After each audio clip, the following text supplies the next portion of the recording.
এই শেষের সোমবারে আরও মহা আয়োজন হয়েছে। মন্দিরের ভিতরে এখন চলছে পুজোর তোড়জোড়। মহাদেবকে একেবারে দারুণভাবে সাজিয়ে শুরু হবে পুজো।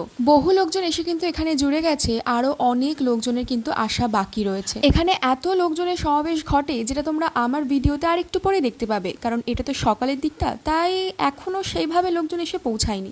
বিকেল হতে হতে এখানে একটা পা ফেলারও জায়গা থাকবে না। বাবা সুন্দরেশ্বরের এমনই কৃপা দৃষ্টি। পুজো শুরু হতে খানিকক্ষণ দেরি হবে, এখন চলছে তোড়জোড়।